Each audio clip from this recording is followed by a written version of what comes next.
Welcome back. ಪಾಪ ರೈತರು ಏನೇ ಮಾಡಿದರೂ ಕೂಡ ಸಂಕಷ್ಟದಲ್ಲಿ ಸಿಕ್ಕಾಕೊಂಡ್ಬಿಡ್ತಾರೆ. ರೈತರು ಸಾಲ ಸೂಲ ಮಾಡಿ ಬೆಳೆ ಬೆಳೀತಿರ್ತಾರೆ, ಇನ್ನೇನೋ ಆಗ್ಬಿಡುತ್ತೆ. ಗೊಬ್ಬರದಲ್ಲಿ ಕಲುಷಿತ ಗೊಬ್ಬರ ಸಿಗ್ತಾ ಇರುತ್ತೆ, ನೀರು ಸರಿಯಾಗಿ ಬರಲ್ಲ, ಹೀಗೆ ಸಂಕಷ್ಟದಲ್ಲಿ ಸಂಕಷ್ಟ. ಕೋಲಾರ ಜಿಲ್ಲೆ ರೈತರಿಗೆ KC ವ್ಯಾಲಿ ಯೋಜನೆ ಶಾಪವಾಗ್ಬಿಟ್ಟಿದೆ.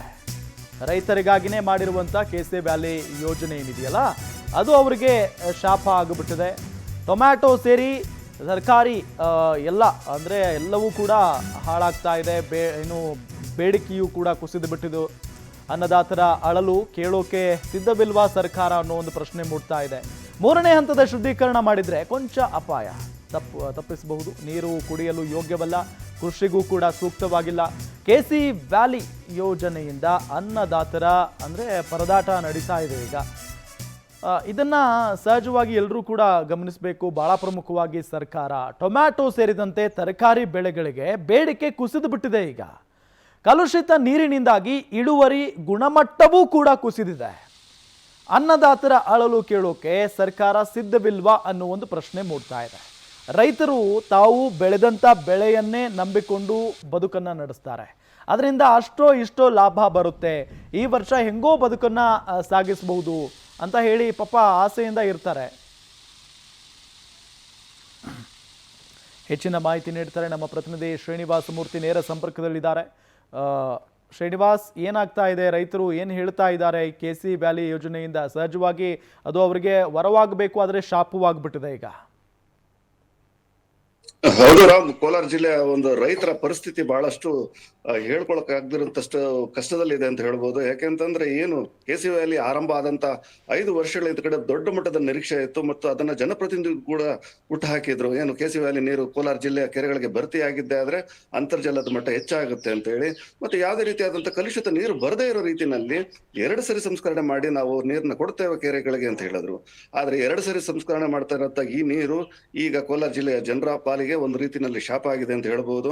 ಅದರಲ್ಲೂ ಕೂಡ ಕೃಷಿ ಬೆಳೆಗಳಿಗೆ ಇದು ಬಹಳಷ್ಟು ದೊಡ್ಡ ಮಟ್ಟದಲ್ಲಿ ತೊಂದರೆ ಕೊಡ್ತಾ ಇದೆ ಅಂತ ಹೇಳ್ಬೋದು. ಯಾಕೆಂತಂದ್ರೆ ಕೃಷಿಗೆ ಮೊದಲು ಬರ್ಸ್ತಾ ಇದ್ದಂತ ಏನು ಆ ಬೋರ್ವೆಲ್ ನೀರಿತ್ತು, ಆ ಬೋರ್ವೆಲ್ ನೀರಲ್ಲಿ ಬಳಸ್ತಾ ಇದ್ದಂತ ಬೆಳೆಗಳೇನ್ ಮಾಡ್ತಾ ಇದ್ರು, ಆ ಬೆಳೆಗಳು ಉತ್ತಮ ಗುಣಮಟ್ಟ ಇರ್ತಾ ಇತ್ತು ಮತ್ತು ಇಳುವರಿ ಕೂಡ ಹೆಚ್ಚಾಗಿ ಬರ್ತಾ ಇತ್ತು. ಆದ್ರೆ ಈಗ KC ವ್ಯಾಲಿಯಿಂದ ರೀಚಾರ್ಜ್ ಆಗ್ತಾ ಇರೋಂತ ಬೋರ್ವೆಲ್ ನಿಂದ ಬರ್ತಾ ಇರೋಂತ ನೀರು ಸಾಧಾರಣವಾಗಿ ಏನು ಒಂದು ಎಕರೆಗೆ ಬರ್ಬೇಕಾಗಿರೋಂತ 100 ಪಾಲಲ್ಲಿ 30 ಭಾಗದಷ್ಟು ಮಾತ್ರ ಬರ್ತಾ ಇದೆ. ಅಂದ್ರೆ ಹೇಳ್ಬೇಕು ಅಂತಂದ್ರೆ ಇಳುವರಿಯ ಮಟ್ಟ ಬಹಳಷ್ಟು ಕಡಿಮೆ ಆಗಿದೆ. ಇದ್ರ ಜೊತೆಯಲ್ಲಿ ಗುಣಮಟ್ಟ ಕೂಡ ಬಹಳಷ್ಟು ಕಡಿಮೆ ಗುಣಮಟ್ಟ ಆಗಿದೆ. ಹಾಗಾಗಿ ನಮ್ಮ ಕೋಲಾರ ಜಿಲ್ಲೆ ಟೊಮೊಟೊ ನಂಬ್ಕೊಂಡು ಬದುಕ್ತಾ ಇರೋಂಥ ಈ ಜಿಲ್ಲೆನಲ್ಲಿ ಹೊರದೇಶಗಳಿಗೆ ಮತ್ತು ಹೊರ ರಾಜ್ಯಗಳಿಗೆ ಕೂಡ ಇಲ್ಲಿನ ಟೊಮೊಟೊ ಬೆಳೆದು ಕಳಿಸ್ತಾ ಇದ್ರು, ಮತ್ತೆ ಈ ಬೇರೆ ತರಕಾರಿ ಬೆಳೆಗಳು ಕೂಡ ಬೆಳೆದು ಕಳಿಸ್ತಾ ಇದ್ರು.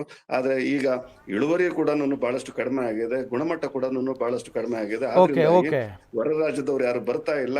ಇಲ್ಲಿನ ಟೊಮೊಟೊ ಆಗ್ಬೋದು, ತರಕಾರಿಗಳನ್ನ ಬೇರೆ ರಾಜ್ಯಗಳಿಗೆ ಬೇರೆ ದೇಶಗಳಿಗೆ ಕಳ್ಸಕ್ ಆಗದಿರೋ ಒಂದು ಪರಿಸ್ಥಿತಿನಲ್ಲಿ ಕೆಟ್ಟ ಪರಿಸ್ಥಿತಿಯಲ್ಲಿ ಇದ್ದೇವೆ.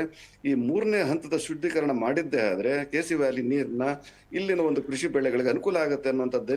ಓಕೆ ಶ್ರೀನಿವಾಸ್, ನಾನು ನಿಮ್ಮನ್ನ ಮತ್ತೆ ಮಾತನಾಡಿಸುವಂತ ಪ್ರಯತ್ನ ಮಾಡ್ತೀನಿ. ಈಗ ಪುಟ್ಟರಾಜು ಇಲ್ಲಿ ಟೊಮ್ಯಾಟೊ ವರ್ತಕರು ನಮ್ಮ ಜೊತೆಗೆ ಸಂಪರ್ಕದಲ್ಲಿದ್ದಾರೆ. ಪುಟ್ಟರಾಜು ಅವರೇ ನಮಸ್ಕಾರ. ನಮಸ್ಕಾರ ಸರ್, ಈ KC ವ್ಯಾಲಿ ಯೋಜನೆಯಿಂದ ರೈತರಿಗೆ ಹಾನಿ ಉಂಟಾಗ್ತಾ ಇದೆ ಅನ್ನೋದನ್ನ ನಾವು ಕೇಳ್ತಾ ಇದ್ದೀವಿ. ಏನಾಗ್ತಾ ಇದೆ ಅಲ್ಲಿ ಸದ್ಯಕ್ಕೆ? ಸರ್, ಈ ಭಾಗದಲ್ಲಿ ಯಾವುದೇ ನೀರಾವರಿ ಯೋಜನೆಗಳು ಇರ್ಲಿಲ್ಲ. ಆದ್ರೆ KC ವ್ಯಾಲಿ ಯೋಜನೆ ಬಂದಾಗ ಸ್ವಲ್ಪ ಸಂತೋಷ ಆಯ್ತು. ಯಾವ್ದೋ ನೀರಾವರಿ ಬರ್ತಾ ಇದೆಯಲ್ಲ ಅಂತ ಸಂತೋಷ ಆಯ್ತು. ಆದ್ರೆ ತಾತ್ಕಾಲಿಕವಾಗಿ ಆ ತಕ್ಷಣಕ್ಕೋಸ್ಕರ ಸಂತೋಷ ಆಯ್ತೆ ಹೊರತು ಅದು ಬಂದು 6 ತಿಂಗಳ ನಂತರ ನಮಗೆಲ್ಲ ಕೂಡ ಶಾಪವಾಗಿದೆ. ಏನ್ ಸಮಸ್ಯೆ ಆಗ್ತಿದೆ ಪುಟ್ಟರಾಜು ಅಲ್ಲಿ? ಸರ್, ಏನಾಗ್ತಾ ಇದೆ ಅಂದ್ರೆ ಇವಾಗ ಬೆಂಗಳೂರಲ್ಲಿ ಏನ್ ಕಾರ್ಖಾನೆಗಳಿಂದ ಮಿಶ್ರಿತವಾದಂತ ಕೆಮಿಕಲ್ ನೀರು, ಈ ನೀರು ಬರ್ತಾ ಇರೋದ್ರಿಂದ ಇವತ್ತು ಸುಮಾರು ಬೆಳೆಗಳೆಲ್ಲ ಕೂಡ ಸಂಪೂರ್ಣವಾಗಿ ನಾಶ ಆಗಿದೆ ಸರ್. ಇದು ಅಂತರ್ಜಲ ಇಂಗಿಸ್ಲಿಕ್ಕೆ ಅಂತ ಬಿಟ್ಟಿರ್ತಕ್ಕಂಥ ನೀರು 3 ಹಂತದಲ್ಲಿ ಶುದ್ಧೀಕರಣ ಮಾಡಿ ಕೊಟ್ಟಿದ್ರೆ ನಮ್ಗೆ ಕನಿಷ್ಠ ಸ್ವಲ್ಪ ಯಾವ್ದಾದ್ರು ಈಗ ವಿಷಪೂರಿತ ನೀರು ಬರ್ತಾ ಇರ್ಲಿಲ್ಲ. ಪುಟ್ಟರಾಜು, ಹಾಗೆ ಸಂಪರ್ಕದಲ್ಲಿ ನಾನು ನಿಮ್ಮನ್ನ ಮತ್ತೆ ಮಾತನಾಡಿಸ್ತೀನಿ. ಶಾಸಕರು ಸಮೃದ್ಧಿ ಮಂಜುನಾಥ್ ಅವರು ನಮ್ಮ ಜೊತೆಗೆ ಸಂಪರ್ಕದಲ್ಲಿದ್ದಾರೆ. ಸರ್ ನಮಸ್ಕಾರ. ನಮಸ್ಕಾರ, ಹೇಗಿದ್ದೀರಿ ಸರ್? ಚೆನ್ನಾಗಿದ್ದೀನಿ ಸರ್, ನೀವ್ ಹೇಗಿದ್ದೀರಾ? ನಾನ್ ಚೆನ್ನಾಗಿದ್ದೀನಿ ಸರ್. ರೈತರು ಚೆನ್ನಾಗಿಲ್ಲ ಸರ್, ರೈತರು ಚೆನ್ನಾಗಿಲ್ಲ, ಬಹಳ ನೋವಾಗ್ತಾ ಇದೆ. ನಿಮ್ಗೆ ಈ ವಿಚಾರ ಗೊತ್ತಿದೆ ಅಂತ ಅನ್ಕೊಳ್ತೀನಿ ನಾನು. ಇಲ್ಲ, ಖಂಡಿತ ಗೊತ್ತಿದೆ ಸರ್, ಏನ್ ಹೇಳ್ತೀರಿ ಸರ್? ಕಲುಷಿತ ನೀರಿನಿಂದ ಬೆಳೆದ ಬೆಳೆ ಎಲ್ಲ ಸಂಪೂರ್ಣವಾಗಿ ನಾಶವಾಗ್ತಿದೆ ಅಂತೆ.